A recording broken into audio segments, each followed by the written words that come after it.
Dr. Stephen Amoah, MP for Inshaeso, former Deputy Minister for Finance, former Deputy Minister for Trade. No entry trade and combo. Mira Memoche. Good morning.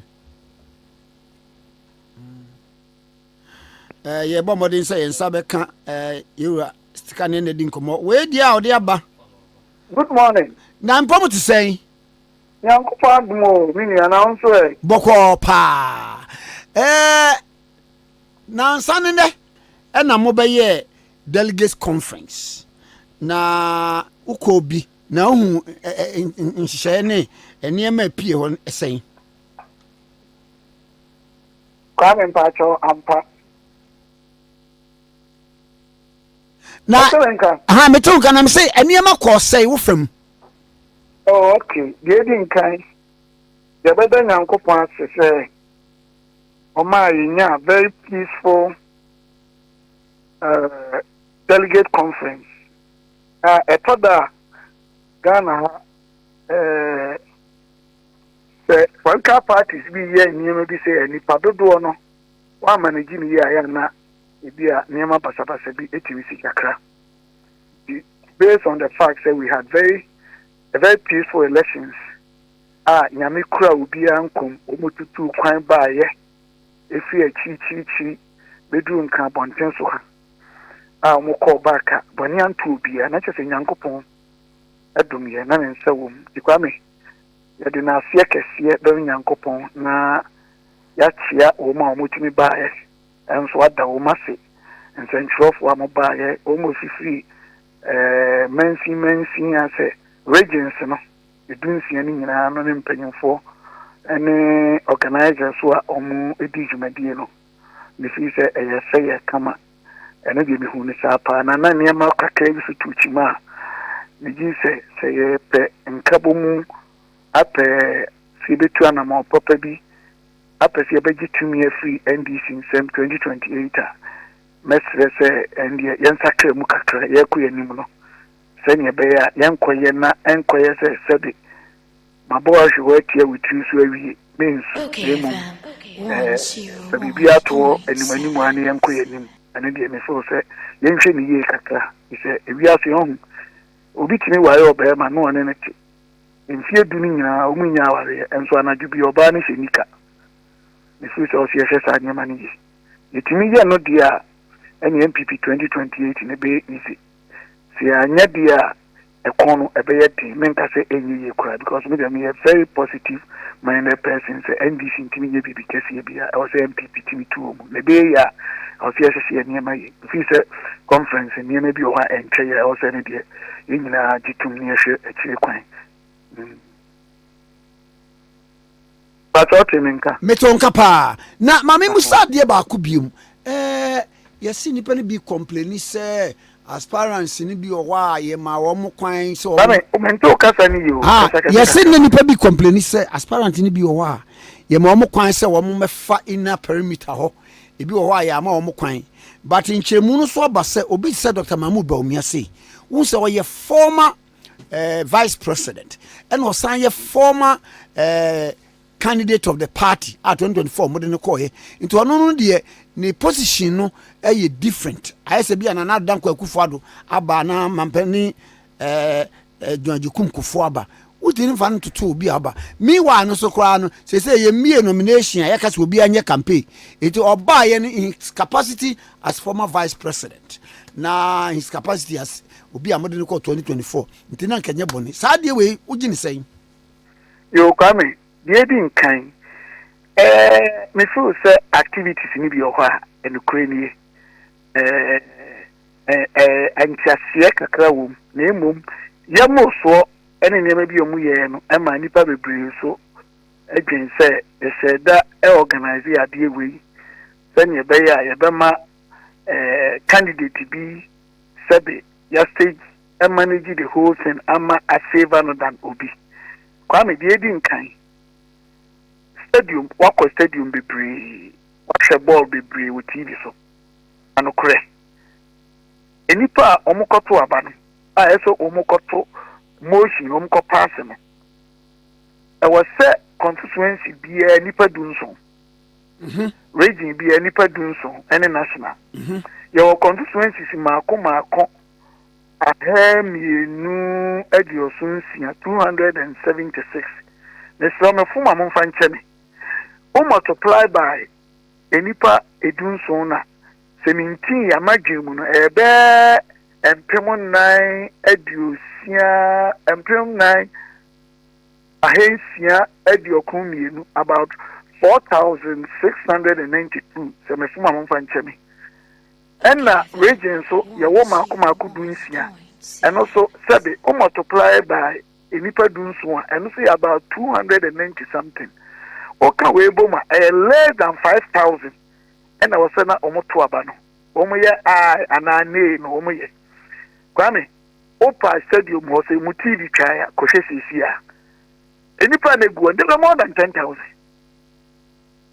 so more than 10,000 e me say ye nyina nyankwara na ye ba beto aba strictly no I was say ma o ma beto aba na ba o sa no mo kai afa ekwa wi akire no ya ba kwan ma nkrofo ahodo bebre outimi say so bi na organize wo mo so megu ho na sani e be ya o betia tima ye dede ama nkrofo agin say e bi a candidate we ana bi ana C die oni na nipa na eboje ne so be kwame e bi ase ato no ho o ma me ewu na ase wada sani be kwame do wa ana say ufie ne funu bebon ho sani ma no enkeji minka se chinchina ya smesi anama ene ye da hwehwe say obi mfom so say ebo apayo ya ku yenim no ya nhwe ne bi because stadium na ni pegu oblo stadium nipa 4,000 enya akonya ne ya hwehwe no mo tete so me ko hobi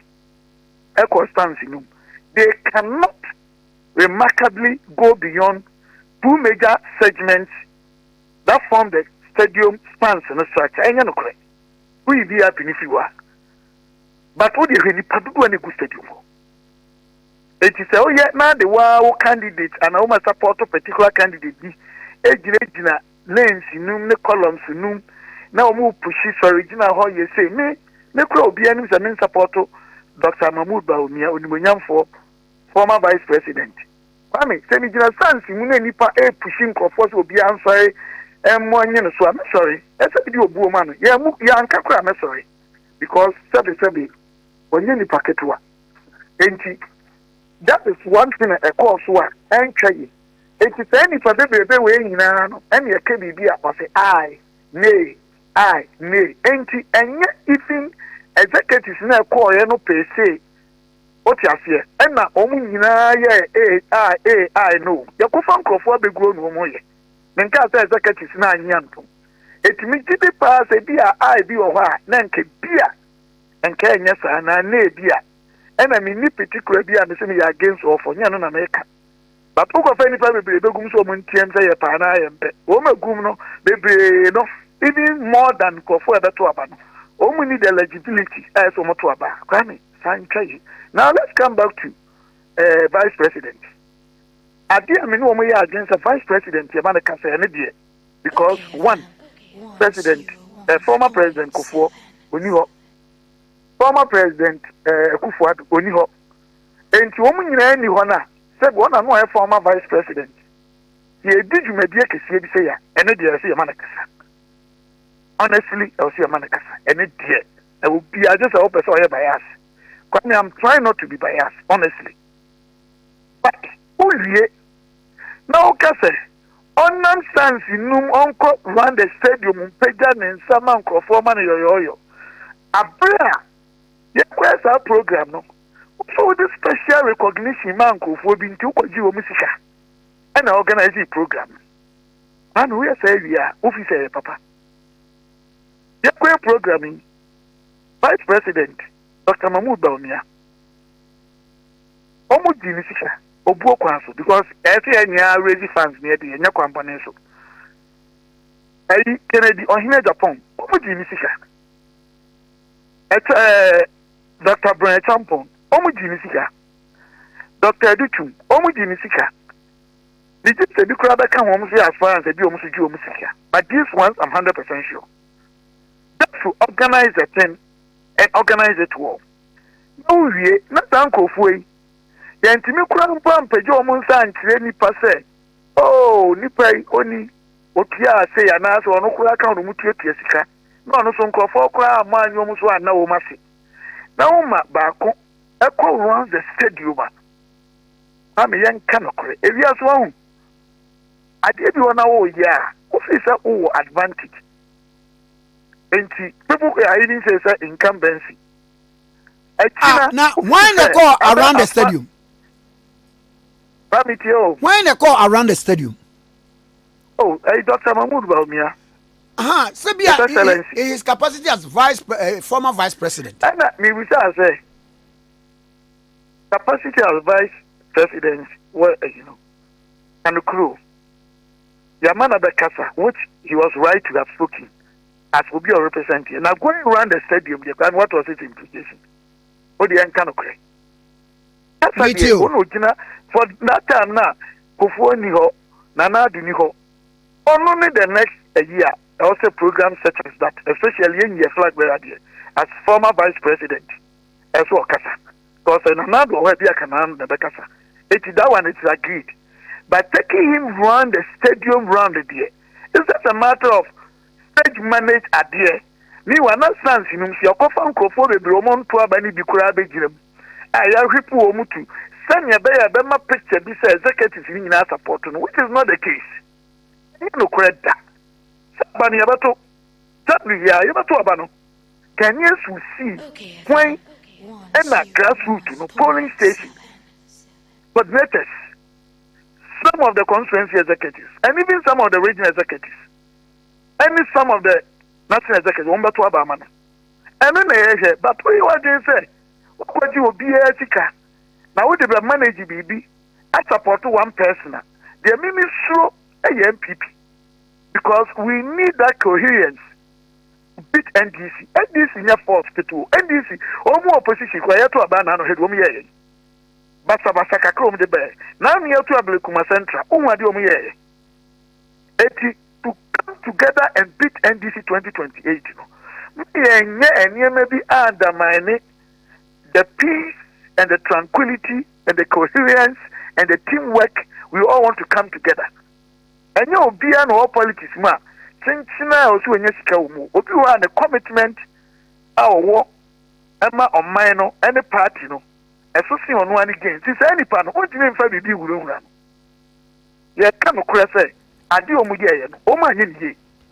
Now, the Yamia said, any probably who said, the sea stadium, no, orchestrated, cosmetic. Yes, I say.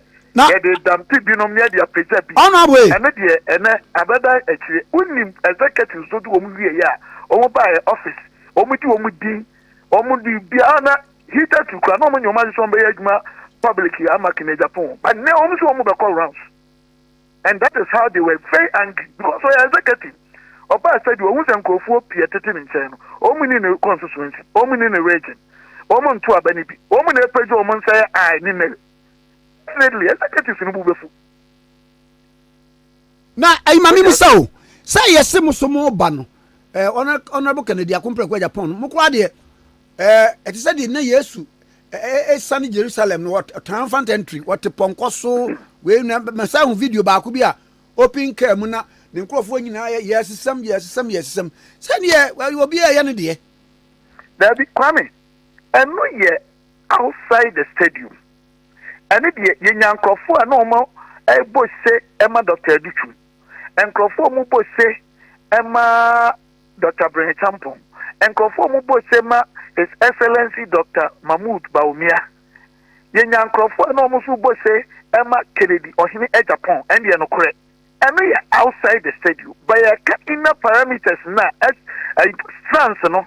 Yaba Tuaba, maybe I want to hear Yaba Tuaba. What my worst stance in one number Anne another be. Yeah, one number almost to a benny be and Mremu. The questions and Crawford. The questions and Crawford, almost come in their thousands, Abegum. In Tiabani at Toyano, I had to say Parliament, yes, 276. Yamatuaba, and your head count, and your secret ballot, or whatever it is. Now you see Yanka, Yamfa voice. Now, inside the parliament, instead of 275, there were nipa ebia 1,001. Kwame, does it actually reflect democracy? Are we adhering to internal rules of the law that we need? Are we sure, say, independent did they have the voting right at that time? Kwame, we need be and me and okura me kama obia me kama Dr. Mahmoud Bawumia in the Agyapong, Brian Champong, Dr. Edichum obia. I am saying this because whoever wins the election, we need the support and the commitment and the involvement and the participation of each of them to come on board to beat the NDC. And the onus is on the national executives, the organizers, to at least refrain from putting up some of these behaviors. Because Amoah will be a CSC media. Women come with a before and after because I mean, second Agyapong will win the election. And it will be what the results will be. But the point is, you have a free and fair elections. You have a national executive. Say, Agyapong and now Dr. Mahmoud Bawumia, His Excellency, and now Brian, Dr. Brian Champo, and now Dr. Edichum, out of the tactics and the strategies, or your BB, they are superior. It's fine. But when a national executive body, a section of them, and say, they will position themselves in a way to illustrate and demonstrate their exclusive support and show partiality or bias, it really defines the detrimental and dysfunctional elements of possible defeat for the party. There will be politics over 30 years. And then Nkofo Piadama, Oka be Omuntie, the Omopen Omoye, Bebre Omu interest in Tino, Omontia Samnase. It will be up as a Huna Niade, and the baby and Yameduno. Ontimin Fan Huna, and my idea, and we need power easily. Okay. There's no way can Agyapong make me win 2028 without Dr. Mahmoud Bawumia or Brian or other candidates, Dr. Edichum.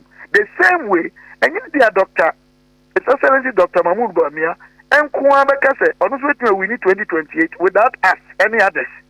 And tell me, say, Yanya Niamani, oh, Yanya Niamana Kama, Nanya Fene, any GMRA. Now, by Jimmy Sikachuri, to quiet election, what you see me, Misicano, organizing Yama, I take manage BB at Yama Obi, Abekahua, Tanukro, when you saw that man so about ya. Why not what Jessica organized the Aquamu will be? Say, Sika will be a don't. I guess Sika Chronos was a beer. Dr. Sika now, Canada, no peer contributing. Of course, this election, we need contribution. So they did the right thing, and because I'm against it. Okay. But what I'm saying is, you now contributing. No media who you sue the same money to prepare a stage and other things to make sure, say, who the promoter will be against me. I mean, whether you like it or not, being happy. Except that we are not prepared because we win the elections. Then Yanko Pon say, oh, my Kennedy winning, Dr. Mahmoud Bawumia be winning, and I Brian Champong, and I say Dr. Edichuma. You know, better together. Sabi, woman, I had this year. Any part of my poem with you, Nipa phone anymore. Woman, any part of Sia Kama, I will book a Siadema woman. Name of the me too, for and say, the promoter. Woman, not at the end, and yet say, me and you know, for any back, because Ghana, the best party can never be NDC. The best party, although your weaknesses, you're not perfect, NPP. Intimacy, almost say, the Aka. Eye enkambomu eye trodo nokure sabi ye say ahubi penti e na asrewa oje ne bagura no ayi nani da baby e na ye say krama we onkawa on fe ne senkyerɛw what you say entinia ma bi akoso a ebema others will also learn their lessons e bi ekira na o probi support say yakwe program safa sikabra ubi so nya akro no de ba that's our farmer, no, the background will be. I dear so obey ya, Sabi. I come up in yet, you know. Spirit to papa in yet, you know. You are not the resource and time. It's coming. Maybe Dr. Mahmoud Bawumia onye aboni bia. Enyo no ne yeka. Brian Champon onye aboni bia. Edutum onye aboni bia. Agyapong onye aboni bia. Nemom the organizers of the omo ya ade pa ma ne ye fe.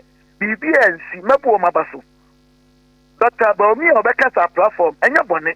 Of course, at that time, he was the right person to speak.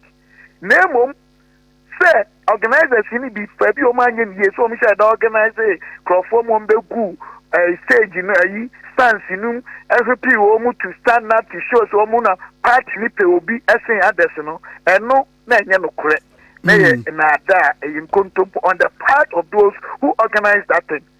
Okay. It didn't reflect you are coming make my body pa bebredi a o mu meka tro ne ya do anase o nka onye national executive onye regional onye constituency onye MP nti no ote ho eyede metuma bobi de menka ethically wo mu nyina be tiro ha ebi pejo mu nse ye de tiamu jeso na sa abani abeto ye no se nipa 220 a ye di nipa be 700 na be adidi no just to create that psychological impact and influence the decisions of others but make sure abawe ya tuawie abawe ya tuawie it is done and sealed in the Agyapong we me say my kabia chira wodawo say over 2 misu hie okaya even when people had no hope obi aye coalition obi ani na chi nyina ne answer me truly and then almost a story no me na me Kennedy achi honestly nyina ya ni mechi onya 37.4 odi asie and that system na wo aye aban system nyina na government machinery ni dimensions ni nyina no mu ni Kennedy achi onya 37.4 and then obi akọ no kontonkro ebinum afi aba Kennedy achi ayede obi so fi Kennedy achi akobi ho ade no kore papa wen krofo a ya support Kennedy say no ene de akoso se bi bia ye free and far o ma to aba no polling station ni coordinators o me over 200,000 I stand to be corrected are almost 100,000 sorry almost 200,000 and na do na say ofa bontin be bia agbobulosi oko Kumasi market oko PZ oko be bia o musi Kennedy adentia okay o musi Kennedy ne betuma gitumi am NPP o musi Kennedy ne betuma face NDC for o musi Kennedy no te form for na se osuma nkro a otimi kansama asumu o mama ye twetwe bi kra de cassette ya no radio station mama Kennedy is better than other candidates there be that mama na wase presidential dinner maybe will be far better than Kennedy, which I think so. But you pay to me, you never NPP 2028. Papa, a phone for me in 98, I said, pay to me, no. And now who pay to me, no. That is where Ghanaians at the grassroots levels will be soon, any Canadian Japan, no near Tomana. You wait to me to me or Pansua, then sharing in some kind of boy any of them. Yes, you're baby. That is the order of the day. Mami na wase anope.